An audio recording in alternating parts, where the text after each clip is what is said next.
Welcome back to another video. In today's video, we're going over the Enderman. Hope you like my animation. It took a while to do and stuff. I was even working on it before, I made the Ender Dragon video. Speaking of the Ender Dragon video, I'd highly recommend watching that one first because there's a lot of details in it.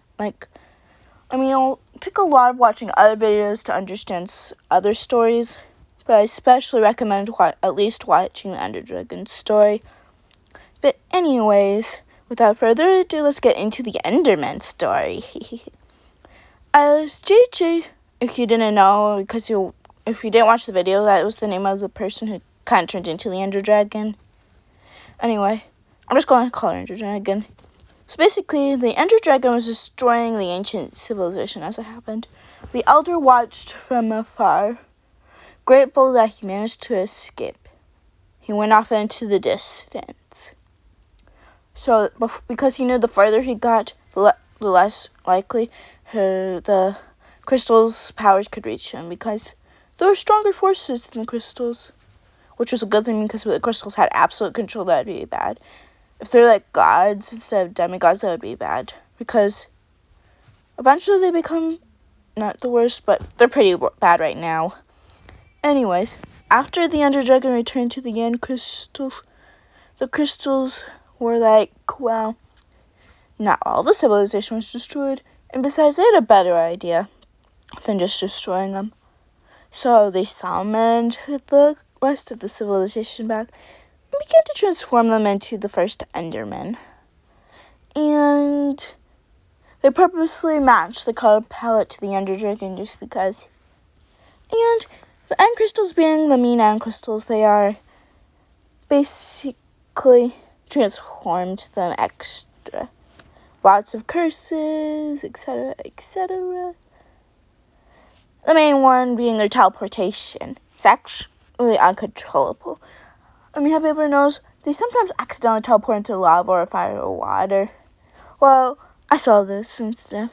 So basically, the Endermen teleport uncontrollably. They have literally no control over it, which means they could even teleport in the void. That would be bad.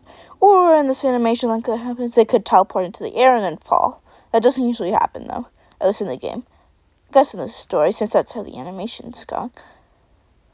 Might replace some of it with some art because this animation is pretty repetitive. We'll see. Anyways, the second one, because the end crystals were feeling mean, not merciful. They basically also kind of curse them with the whole not touching water thing. Now, the Enderman story is pretty basic. Some of these stories are more basic than others, which is why some of these stories will definitely be combined. Like the Pillagers and Vindicators and those ones.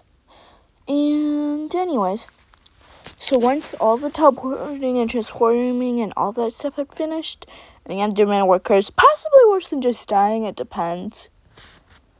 And the Endermen were not Enderman, crystals. I don't know why I said Enderman. I am new to this YouTube business. Well, not new to it, I have my dragon channel, but I'm new to this kind of stuff, or even using my voice. But anyways, so basically, the end crystals is what I meant to say. The end crystals became slightly more content. The last thing to do was catch the Elder, who had gotten very far. Anyways, thank you so much for watching, and I'll see you next time. Bye!